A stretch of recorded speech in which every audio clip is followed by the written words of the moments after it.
Assalamualaikum warahmatullahi wabarakatuh. Bismillahirrahmanirrahim. Alhamdulillahilladzi anzalal qur'ana la raiba fihi hudan lil muttaqin. Asyhadu an la ilaha illallah wahdahu la syarikalah.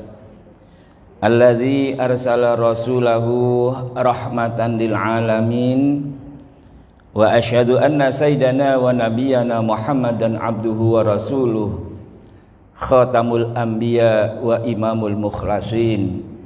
Allahumma salli wa sallim wa barik ala sayyidina Muhammadin wa ala alihi wa sahbihi ajma'in, amma ba'du. Bapak Ibu jamaah rahimakumullah, mari kita mengawali dengan memanjatkan syukur alhamdulillah kehadirat Allah Subhanahu wa taala. Di pagi hari ini kita masih diberikan sehat wal afiyah, diberikan panjang umur fil khairi wal barakah. Mudah-mudahan kita selalu berada dalam lindungan Allah Subhanahu wa taala. Bapak Ibu semuanya dipersiapkan mendapatkan husnul khotimah. Tempat yang terakhir adalah surganya Allah Subhanahu wa taala. Amin Allahumma amin. Kajian subuh pada hari ini saya ingin mengajak kepada diri saya pribadi, juga hadirin semuanya, untuk mendeteksi siapa sih diri kita yang sebenarnya. Apa yang harus dilakukan ketika kita menapak di permukaan dunia yang bersifat fana ini. Jamaah rahimakumullah, Nabi Muhammad sallallahu alaihi wasallam bersabda. Hadis ini disampaikan oleh Nu'man bin Bashir. Status hadis muttafaqun alaih. Qala Rasulullah sallallahu alaihi wasallam, Nabi bersabda, ala wa inna fil jasadi mudghah. Ingatlah, di dalam jasad kita itu ada segumpal darah. Wa idza saluhat, kalau segumpal darah ini bagus, saluhal jasadu kulluh, maka gerakan jasad kita itu bagus.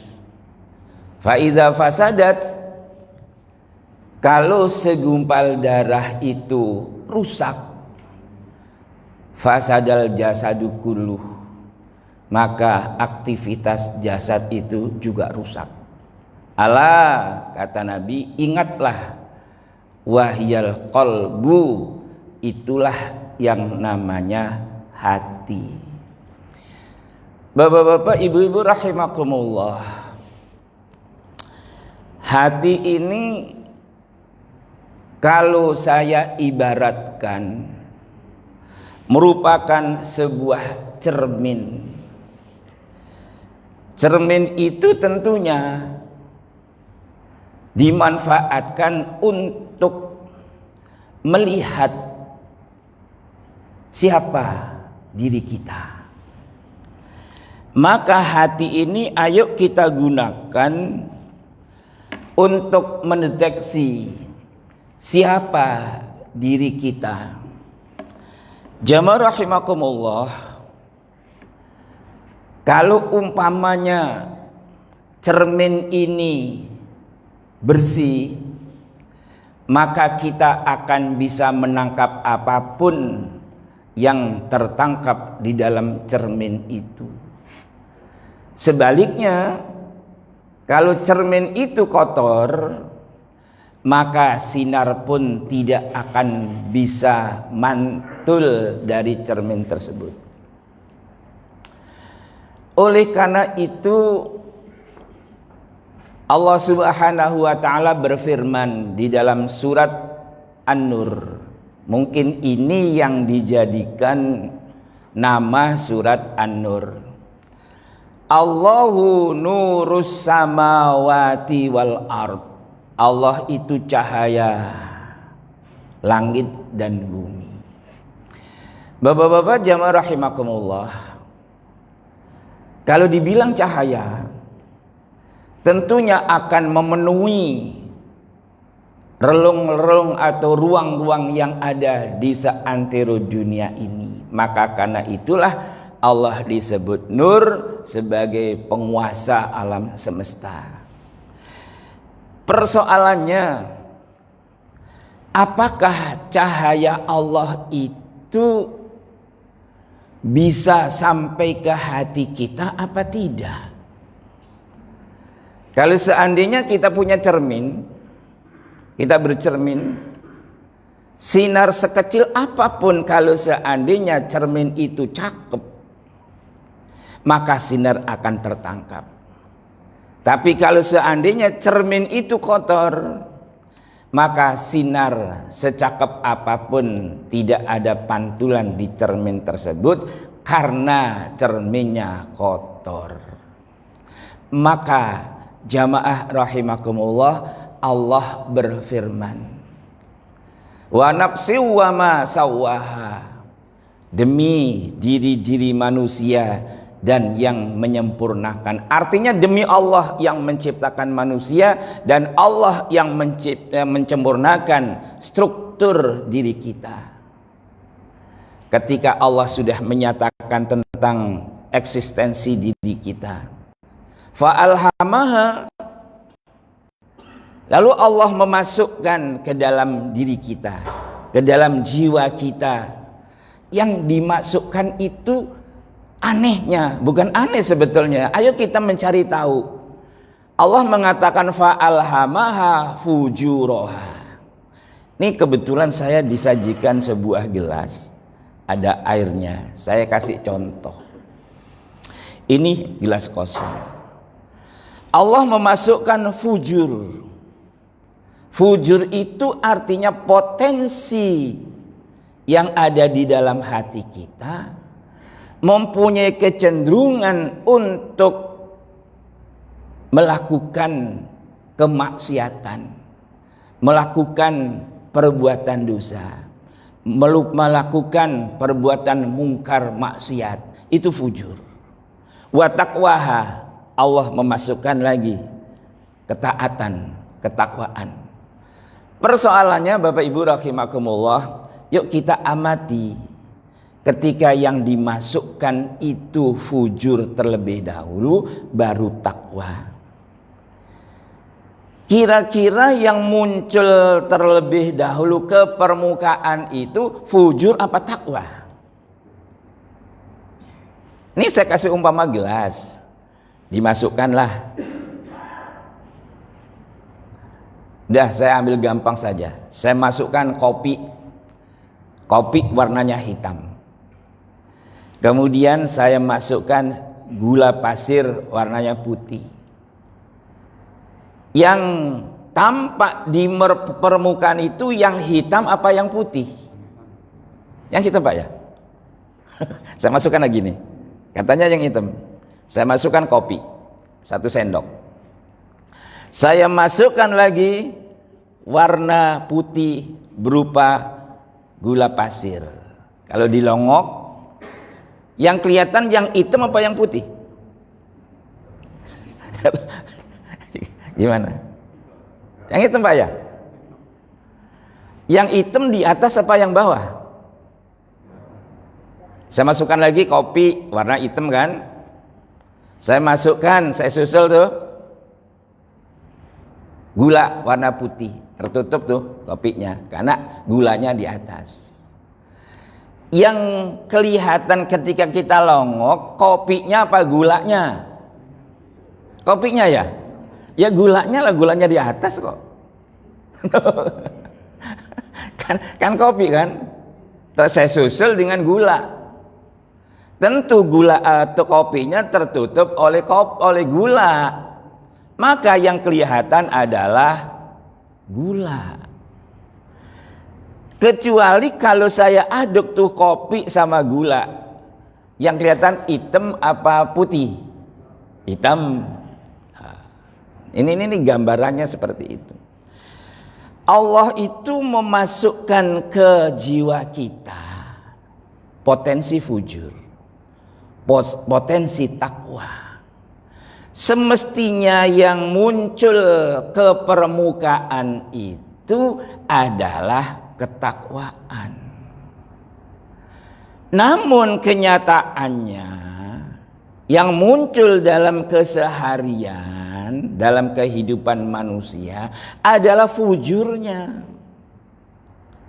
Nah, oleh karena itulah jamaah rahimakumullah, Allah berfirman, qad aflaha man zakkaha, beruntunglah bagi siapapun yang mau membersihkan jiwanya, fujur dipinggirkan, takwa dimunculkan.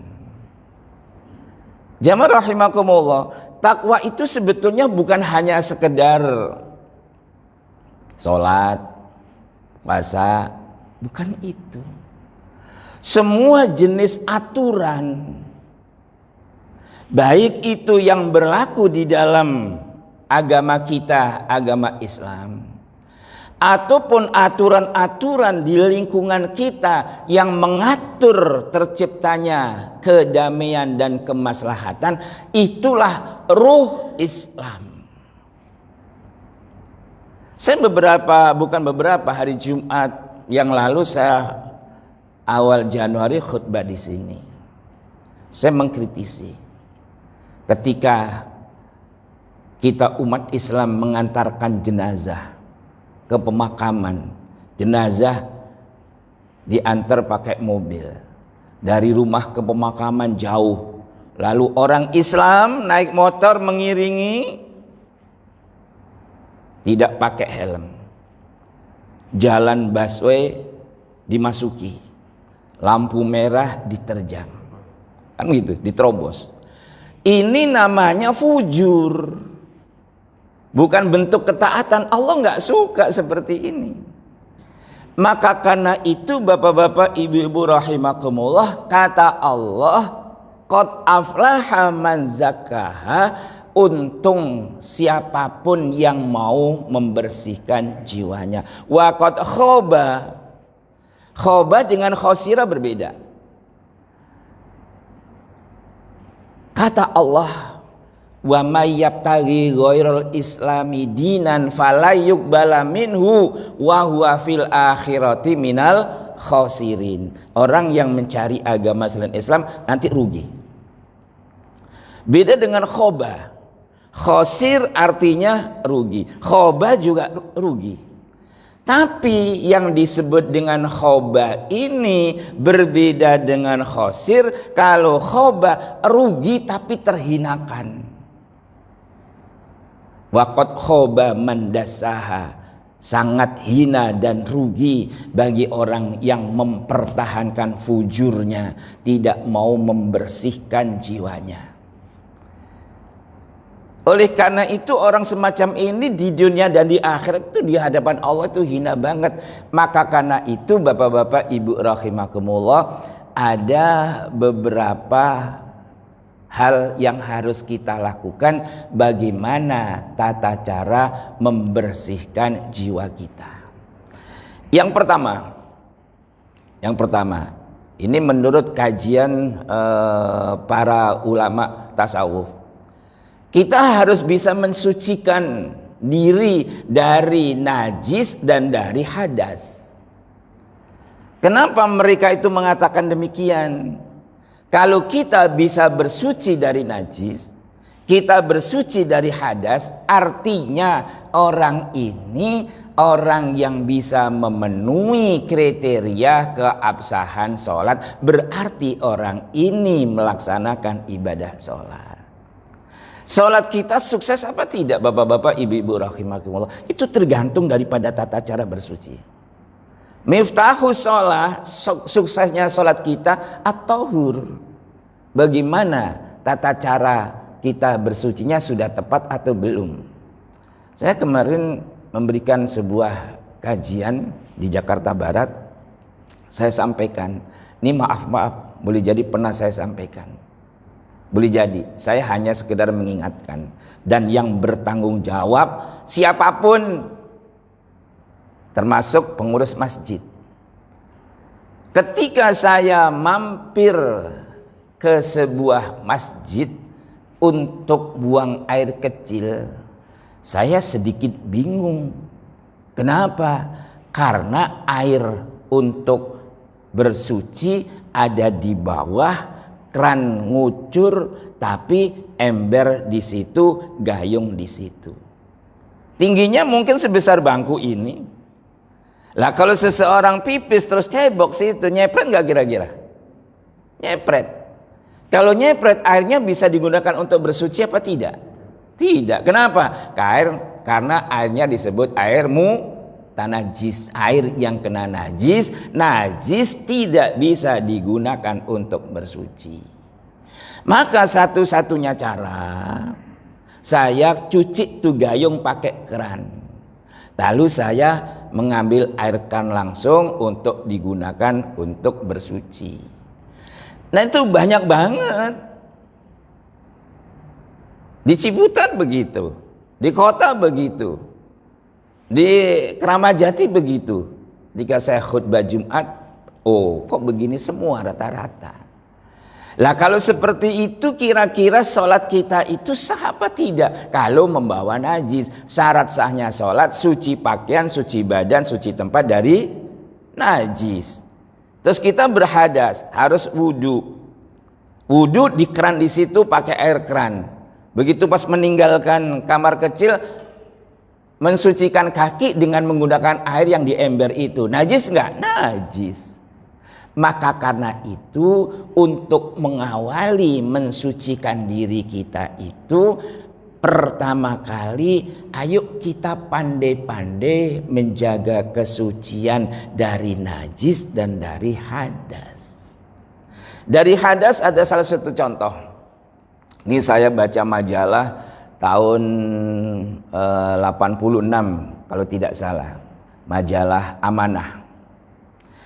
Ada seseorang di Tegal meninggal dunia 25 tahun yang lalu. Ketika pemakaman itu digerus air sungai, banyak tulang belulang kerangka manusia yang terbawa atau kanyut di sungai.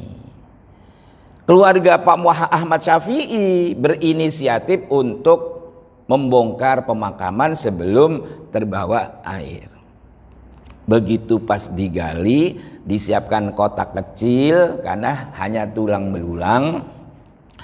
Ternyata jasadnya masih utuh, kain kafannya masih cakep, jasadnya seperti sedia kala dimakamkan. Wartawan berusaha mencari informasi kenapa hal ini bisa terjadi. Ditelusuri, keluarganya bercerita dua hal yang istiqomah Pak Syafi'i ini berbuat. Yang pertama, menghindarkan diri dari ghibah, ngomongin orang. Dengar saja nggak mau, apalagi berghibah. Yang kedua, beliau tidak pernah lepas dari bersuci dari hadas kecil. Artinya apa? Setiap saat dia punya air wudhu. Buang air, wudhu. Pokoknya terus. Ternyata hikmah menjaga diri dari najis dan hadas itu sudah ditampakkan oleh Allah pada jasad Pak Ahmad Syafi'i. Oleh karena itulah jamaah rahimakumullah, orang-orang yang berharap mendapatkan hikmah dari firman Allah, qad aflaha man zakkaha tadi itu yang ditempuh pertama kali. Yang kedua, mensucikan diri dari dosa lahir. Dari dosa lahir itu apa saja kira-kira Bapak Ibu rahimakumullah? Ada 7 hal yang harus kita pelihara. Yang pertama mata. Mata ini kecil, Tapi langit bisa dirangkum, bisa dijangkau, bisa masuk semua ke mata. Ini sebuah kenikmatan yang luar biasa. Tolong, mata ini nikmat yang sebegitu luar biasanya, menurut ulama-ulama sufi harus dijaga, jangan sampai digunakan untuk melihat maaf hal-hal yang bersifat mengandung dosa. Apa kira-kira bapak-bapak ibu rahimakumullah? Maksiat mata kira-kira apa? Mungkin gak ketika kita dalam kerumunan manusia itu mata kita bisa berbuat dosa? Mungkin gak? Mungkin. Mungkin gak dalam suasana sepi tidak ada orang terus mata kita berbuat dosa? Mungkin gak? Mungkin. Di mana letaknya? Nih. Apa ini? HP kan? Ada maksiat gak? Punya HP semua? Sering mana yang kita pakai lihat maksiat atau lihat sesuatu yang indah? Ayo. Ini jangan-jangan loh ya. Jangan-jangan udah pada tua-tua senengnya lihat apa? Itu harus dihati-hati. Ini mata tuh. Oleh karena itu para ulama sufi tidak mau mata itu bergelimang dengan noda atau dosa. Yang kedua, mulut. Mulut ini harus dijaga betul. Jangan sampai meluncurkan kata-kata yang mengandung dosa. Jangan sampai mulut kita itu menghasilkan murka Allah. Maka karena itu ada sebuah pepatah mengatakan diem adalah emas. Emas itu barang yang berharga. Artinya apa? Diem itu adalah berharga. Maka kata Nabi, kalau kamu tidak bisa berkata baik, maka sebaiknya diam. Saya ingat banget ketika saya 52 tahun yang lalu ketika saya di madrasah diajari kitab Ta'limul Muta'allim. Dikatakan di situ terjemahannya, terplesetnya kaki bisa diobati, terplesetnya lisan di bawah mati. Kita terpleset, kaki luka, ada betadin. Kalau mulut sekali terpleset menyakiti hati orang, orang tersebut merasa tersakiti lalu dendam, apa yang terjadi seperti yang terjadi beberapa hari yang lalu di Sumatera? Hanya gara-gara omongan dari tetangganya yang tidak nyaman. Beberapa tahun yang lalu dendamnya tidak hilang-hilang. Akhirnya dibantai itu yang sebetulnya dia atasan sendiri, tapi rumahnya bertetangga. Bapak-bapak rahimakumullah. Maka kata Nabi, salamatul insan fi hifdzil lisan. Selamatnya seseorang itu tergantung bagaimana kepintaran kita membawa lisan, menjaga lisan. Maka karena itu hal-hal seperti ini semestinya menjadi fokus kita. Dari mata, mulut, telinga. Telinga kita itu lebih banyak mana positif atau negatifnya yang masuk ke telinga kita. Berikutnya jamaah rahimakumullah, hidung. Kucing itu kalau ingin mendapatkan makanan yang berfungsi hidung. Kita tidak begitu, cuman hidung kita itu mampu mengendus keburukan orang, mengendus hal-hal yang negatif, maka dijaga dengan baik. Yang berikutnya, tangan. Tangan ini apapun yang terjadi, apapun yang kita lakukan, maka nanti tangan akan bercerita. Mampukah kita menghindari cerita dari tangan? Kalau bercerita bahwa tangan ini melakukan hal-hal yang tidak baik, maka itu sungguh tidak mengesankan bagi dia di akhirat nanti. Maka kaki pun harus dijaga. Ini bapak-bapak, ibu-ibu melangkahkan kaki kemari. Ini salah satu cara untuk membersihkan jiwa kita dari dosa-dosa yang bersifat zahiri. Mata digunakan memandang ruangan Masjid Al-Barkah yang begitu enak, telinga digunakan untuk mendengarkan pengajian, kaki untuk melangkah dan sebagainya. Yang terakhir kemaluan. Kemaluan ini Bapak Ibu rahimakumullah, ini maaf kita harus ikut memperbaiki informasi yang di Bandung itu bukan pesantren tapi boarding school, sekolah yang ada asramanya. Kemudian ada 12 santri atau 13 santri yang dihamili, kan begitu. Loh, padahal dia itu kan ngerti agama. Itu kemaluan itulah yang harus dijaga betul. Ini maaf nih. Di luar negeri, di Amerika itu sekarang sudah sedang berkembang. Namanya swinger. Tahu nggak istilah swinger? Swinger itu begini. Saya punya istri, lalu saya butuh istri. Istri saya capek, udahlah sama mama saya aja. Lalu saya datang ke mamanya. Kalau kata istri saya, sama adik saya aja lah. Dan itu nanti juga begitu gantian. Kata si suami adik perempuan tadi itu, ya, ketika butuh sama istrinya, udah lama kakak saya aja. Ya tidur bareng dengan kakaknya. Loh, ini sekarang berkembang loh bapak-bapak rahimakumullah. Khawatirnya nanti juga terjadi di antara kita umat Islam. Karena apa? Informasi-informasi, gambar-gambar, video-video itu sangat vulgar. Itu bisa saja terjadi. Itu. Nah, kenapa? Karena faktor kemaluan inilah bapak-bapak rahimakumullah. Maka ayo kita mulai tradisi yang Islami dalam hal menjaga kemaluan itu di mana letaknya? Pertama, seseorang pinangan.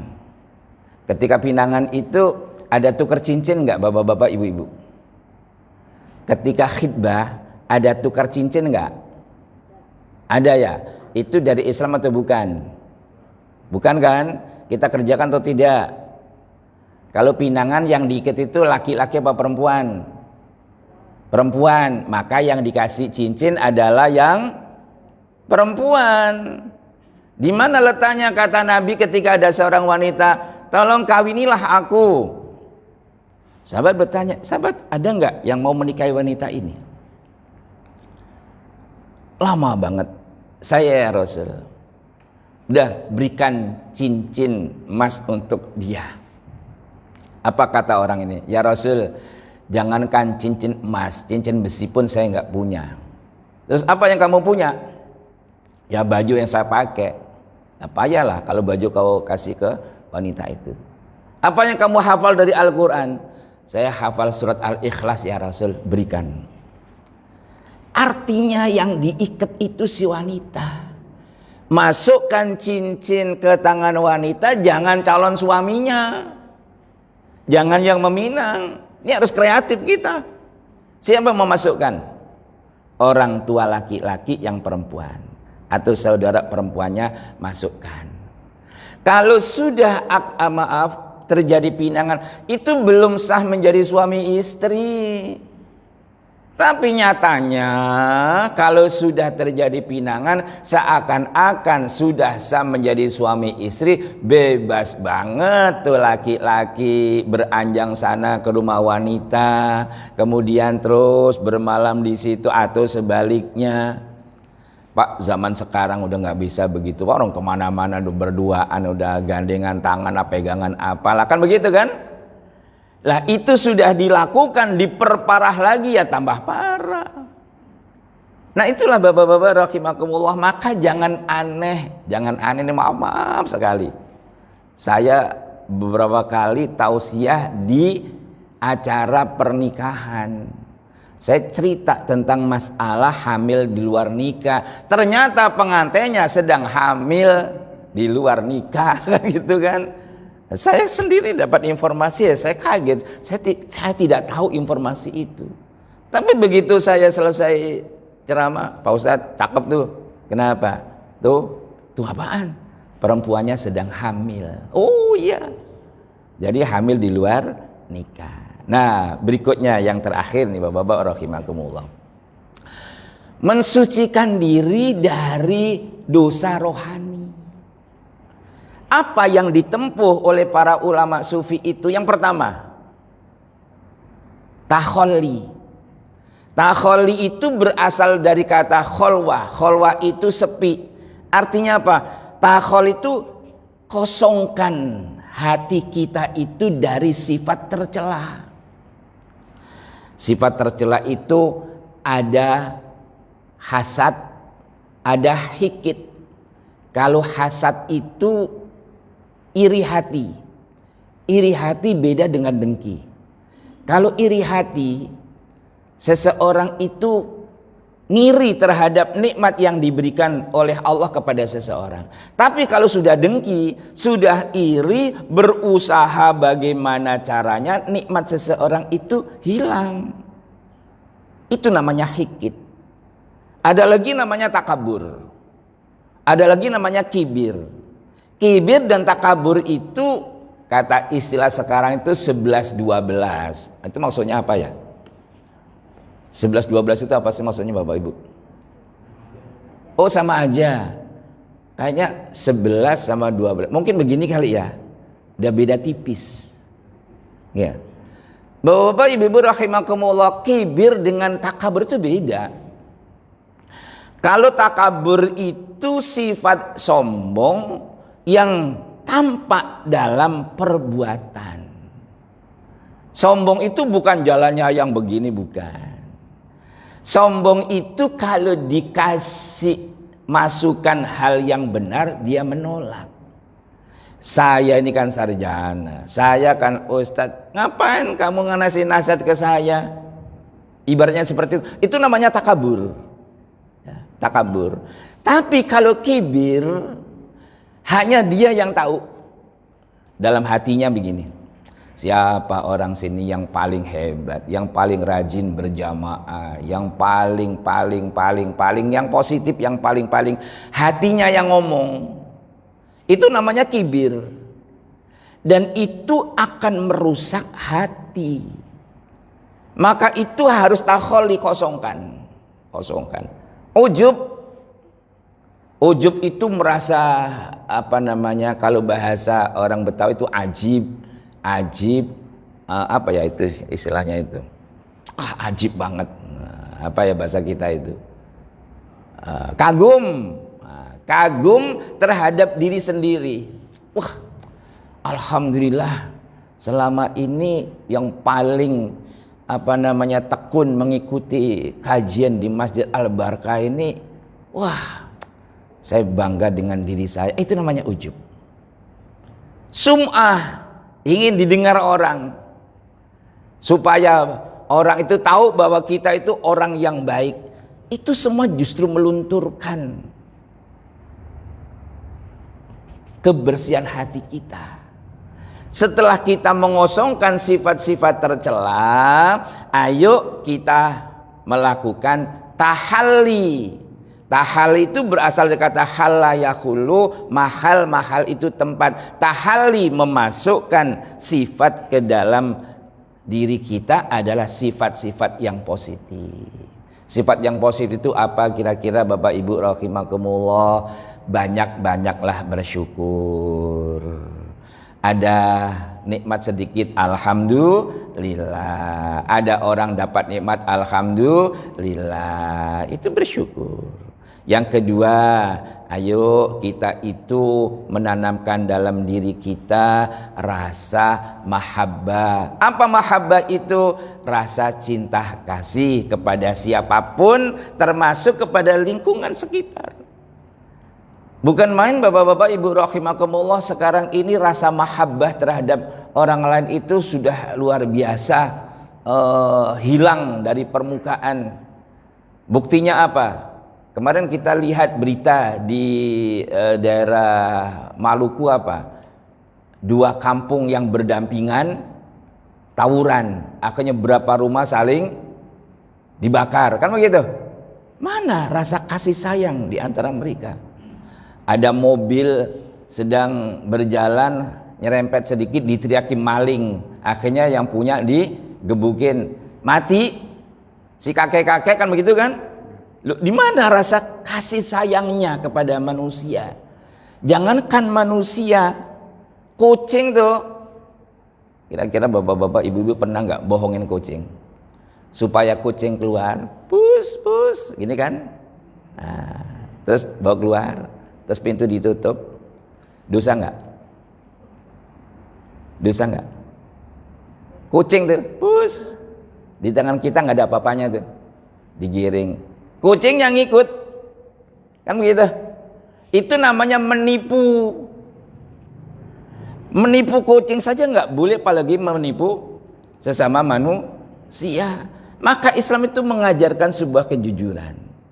Setelah kita mengisi hati kita dengan sifat-sifat yang positif, yang terakhir adalah tajalli. Tajalli itu membangun kedekatan diri dengan Allah Subhanahu wa Ta'ala. Dengan cara apa? Sayyidina Ali karramallahu wajhah bertanya kepada Nabi, "Ya Rasul, ayut tariqah aqrabu ilallah?" Jalan yang bisa mendekatkan diri kepada Allah itu apa? Nabi menjawab, az-zikru, berzikir. Maka karena itu, bapak-bapak, ibu-ibu rahimakumullah, ada thariqah, jalan yang mengajak seseorang lebih dekat dengan Allah, dan itu menjadi istilah thariqah. Ada macam-macam thariqah, ada thariqah Naqsabandi, ada thariqah apa lagi? Tahu nggak macam-macam thariqah? Thariqah Qadiriyah, ada lagi thariqah As-Sadzali, ada lagi thariqah Wahidiyah, kan begitu kan? Ini macam-macamnya. Thariqah Naqsabandi untuk melakukan pendekatan diri kepada Allah dengan cara zikir latifatul qalbi, memperbanyak zikir la ilaha illallah, supaya mereka itu khusyuk. Kalau di Sumatera Barat, orang-orang Naqsabandi berzikir itu menggunakan tenda, masing-masing orang dikurung dalam satu tenda. Pernah nggak lihat itu ya, Naqsabandi di Padang? Kalau di Pekanbaru itu suluk itu berzikirnya menggali tanah kayak orang dulu menggergaji kayu di situ, maka di situ dia duduk konsentrasi untuk berzikir. Itu kita jangan salahkan, itu metode yang dipakai dalam rangka untuk mengkhusyukkan diri. Tapi yang dimaksudkan dalam zikir itu adalah zikir sesuai dengan sabda Nabi, afdalu zikri fa'lamu annahu qaulu la ilaha illallah. Hanya saja metode yang dipakai ini perlu kita pahami. Kita kalau zikir la ilaha illallah jangan la ilaha illallah, la ilaha illallah, bukan begitu. Posisikan perasaan kita di pusar, angkat ke otak, la.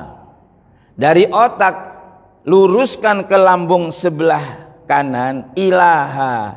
Dari lambung kanan hajarkan ke lambung kiri, illallah. Kata Imam Ghazali, lambung sebelah kiri pusat bersemayamnya setan yang mengganggu kita. Nah, bapak-bapak, ibu-ibu rahimakumullah, sebelum saya akhiri, ini setelah ada di sini kita kasih garis titik-titik ke atas, terjadilah segitiga pengaman. La ilaha illallah, la ilaha illallah, la ilaha illallah. Terus dari yang lebar sampai mengecil, yang pada akhirnya segitiga pengaman yang namanya hati itu amplas dan akhirnya jernih. Kalau sudah jernih, maka dia lebih terang melihat Allah daripada melihat duniawi. Maka orang yang sudah melakukan tahalli dan tajalli melalui zikir-zikir, kalau Al-Qadiriyah mengucapkan Allah hingga 1000 kali. Kalau Anak Sabandi itu 165. 1 ihsan, 6 iman, 5 Islam. Maka ihsan, iman, Islam dirangkum dalam kalimat la ilaha illallah. Mereka istiqomah zikirnya setiap selesai sholat 165 kali dengan metode seperti itu, maka mereka hidupnya lebih tenang dibandingkan orang yang tidak banyak berzikir. Ala bizikrillahi tatmainnul qulub. Dan itulah yang dirasakan oleh orang-orang yang terlibat dalam dunia thariqah. Thariqah ini merupakan salah satu bagian dari ilmu tasawuf. Tasawuf itu artinya orang yang ilmu mensucikan jiwa, orangnya namanya sufi. Kalau sudah hati jernih, tidak kotor lagi, bapak-bapak, ibu-ibu rahimakumullah, akan kelihatan ketika sholat. Ini yang terakhir saya sampaikan. Pernah nggak ketika sholat kita ingat ini, ingat itu? Pernah ya? Allahu Akbar, apa saja muncul, apa saja muncul. Padahal kita sedang berhadapan dengan Allah. Tajallinya itu belum kelihatan. Kenapa hal itu terjadi? Hati kita kotor. Laler itu senangnya tempat yang bersih apa yang kotor? Laler. Yang bersih apa yang kotor? Yang kotor kan? Itu laler. Oke, bapak-bapak, ibu rahimakumullah. Allahu Akbar. Semestinya hanya ada Allah. Tapi kesana ingat, kemari ingat, itu ingat. Terus dia ingat lagi. Enggak. Hilangkan. Begitu sudah dipaksakan hilang sambil merem, sedikit khusyuk, datang lagi. Sama dengan laler. Ada barang kotor, laler hadir. Disingkirkan. Setelah disingkirkan, diam, datang lagi nggak lalernya? Datang lagi. Itulah kekhusyuan kita belum tercapai, ingat ke sana kemari karena hati kita belum bersih. Maka karena itu, ayo kita mencari tahu bagaimana tata cara membersihkan hati. Ikuti ilmu-ilmu yang disampaikan oleh para ulama sufi. Ulama sufi itu tidak akan pernah mengajarkan sebuah kesesatan. Dan saya membaca sebuah buku, ada istilah tasawuf merupakan belitan iblis. Wah, bukan main orang yang menulis ini. Akhirnya bapak-bapak, ibu rahimakumullah, orang seperti ini semestinya harus mengkaji lebih jauh bagaimana sih yang sebenarnya yang dimaksudkan dalam ilmu tasawuf itu. Sebelum saya akhiri, mungkin ada pertanyaan barang 5 menit kalau ada. Kira-kira bapak-bapak rahimakumullah. Pak Dokter, mari.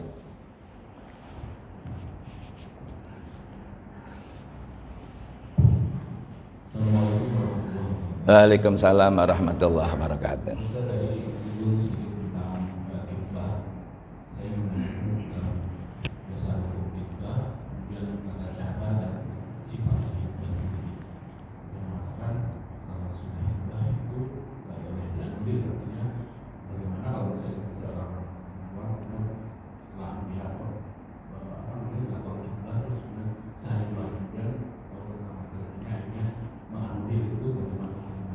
Oh ya. Waalaikumsalam warahmatullahi wabarakatuh. Bapak Ibu rahimakumullah, khidbah. Yang pertama, Nabi bersabda, la yakhtubu khidbata akhihi. Janganlah kalian meminang wanita yang sudah dipinang. Itu yang pertama dulu. Wanita menerima pinangan orang lain setelah dia mendapatkan pinangan dari orang lain, hukumnya haram. Kalau sudah dibilang haram, tentu dosa. Bagaimana Pak kalau seandainya orang ini lanjut menikah dengan laki-laki yang meminangnya yang kedua, padahal sudah dipinang orang lain. Maaf, ini kejadian nyata. Ada seorang ibu datang ke rumah sambil cerita, sambil menangis. Ini cerita nyata Bapak-bapak rahimakumullah. Dia cerita, Pak Ustadz, saya ngambil gelas, saya tuangkan air, begitu mau saya minum ada ular. Dan itu bukan sekali dua kali. Dia cerita seperti itu. Padahal gelas kosong. Terus saya tertawa. Ibu coba ceritakan jalan pernikahannya dulu. Kok Pak Ustadz nanya begitu? Enggak, saya ingin tahu aja. Ternyata kasusnya yang baru saya ceritakan. Dia sudah dipinang oleh laki-laki yang pertama, tapi dia menikah dengan laki-laki yang kedua. Akhirnya si laki-laki, saya bilang, ibu harus minta maaf kepada laki-laki yang pertama. Kenapa? Sampai sekarang masih jomblo, dia nggak mau menikah. Bu minta maaf. Nah, itu. Kalau enggak, masih ada ular. Itu kejadian nyata. Bapak Ibu rahimakumullah. Pernikahannya bagaimana, sah nggak? Sah. Cuman dia berdosa menerima pinangan orang lain. Itu yang pertama. Yang kedua, bagaimana kalau seandainya wanita yang sudah dipinang itu membatalkan pinangannya? Maka menurut ulama fikih, ketika dia dipinang dengan membawa barang-barang berharga, wanita tersebut wajib mengembalikan pinangannya. Sekarang bagaimana kalau seandainya sudah akad nikah? Kalau ketika akad nikah itu pinangan dengan mahar beda nggak? Ada pinangan, ada mahar, beda nggak? Kalau adat kita ketika orang dipinang kan membawa macam-macam Bapak Ibu ya, apalah sesuai dengan adat masing-masing, kemudian ngasih cincin. Beda lagi dengan mahar. Mahar itu yang menentukan adalah wanita, calon istri, bukan laki-laki, bukan orang tua wanita, tapi yang menentukan wanita. Minta apa maharnya? Kata Nabi, khairun nikah aisaruhu wa qala sallallahu alaihi wasallam lirrajul. Pernikahan yang paling cakep itu maharnya yang nggak mahal-mahal, yang mengentengkan bagi calon suami. Nah, sekarang sudah dikasih mahar, lalu akdun nikah. Terus si istri minta cerai, terjadilah perceraian. Apakah maharnya harus dikembalikan? Maharnya dikembalikan apa tidak Bapak Ibu? Ini khawatir kalau pernah terjadi terus kita dapat kejadian seperti ini nggak bisa memberikan solusinya. Lihat dulu, ini maaf bukan bahasa jorok. Wanitanya itu sudah didukhul atau belum? Artinya pernah tidur campur enggak? Kalau sudah tidur campur, maka mahar haram diminta, tidak boleh. Tetapi kalau belum tidur campur, maka ulama berpendapat maharnya itu dikembalikan separuhnya. Jumhur mengatakan dikembalikan semuanya. Itu aturan hukum ketika membatalkan pernikahan dan membatalkan khitbah. Gitu Pak Dokter ya. Nah, mungkin ada yang lain, silakan.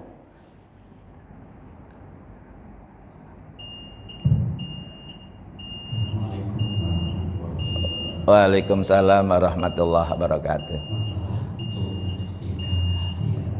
Ya. Iya.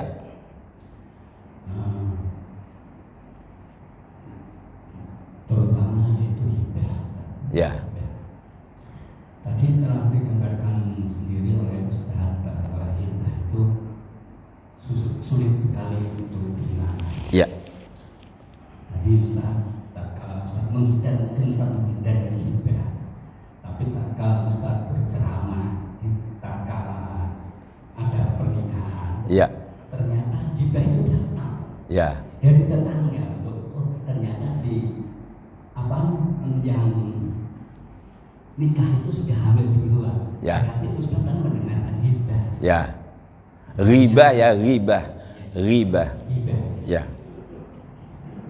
Bukan, ini istilahnya kan Ya. sama dengan Ya. Ya. Dan ini hibah. Ya. Nah, tentunya kita harus tasdaqna bagaimana caranya, dan itu setelah mendengar itu kan tidak disengaja sebetulnya. Ya. Seperti mungkin tidak sengaja juga. Ya. Ya. Itu yang pertama. Terus yang kedua, masalah orang menilai masalah tasawuf tadi, ilmu tasawuf yang tadi terkatakan atau dikatakan torikot.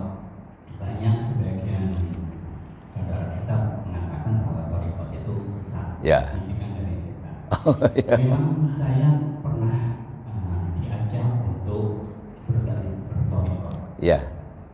Tapi tatkala mengajak ke saya itu memberikan gambaran-gambaran supaya saya itu supaya ikut. Ya. Jadi dia menggambarkan bahwa si mursyidnya ini, Ya. sang gurunya itu setelah dia mencapai puncak tasawufnya itu sampai puncak torikotnya itu, dia bisa begini. Ini yang diceritakan pada saya. Sampai bisa bilang dia bisa terbang, bisa ini yang menjadikan orang apa iya gitu. Ya. Apa tujuan kita itu begitu. Ya. Nah, inilah yang menjadikan Ya. sebagian saudara kita itu menganggap kok tujuannya kok beda, yang disesuaikan dengan ajaran Islam. Ya. Udah. Oke, makasih. Yang pertama masalah ghibah. Saya tadi bukan nggak sengaja, saya sengaja. Kalau saya bergibah, taruhlah saya ketemu Pak Dokter Ade, terus saya ngobrol, saya cerita, tuh tetangga saya itu Pak Ade, bukan main, tuh Pak ini tuh, nah, kan gitu kan? Ini dalam rangka taklim, gitu kan? Menceritakan sesuatu aib tanpa menyebutkan orangnya, namanya, di mana, itu bukan ghibah. Kalau saya ceritakan, tuh tetangga saya tuh Pak ini, aduh, kan gitu. Nah, dalam perbincangan entah satu orang, dua orang, tiga orang, bukan dalam rangka taklim seperti ini. Saya memberikan taklim seperti ini supaya jangan terjadi, supaya kita mau waspadai. Ternyata itu banyak kejadian. Apakah akan terjadi juga pada diri kita? Jangan. Kan begitu. Jadi segala sesuatu itu tergantung daripada kriteria dan niatnya.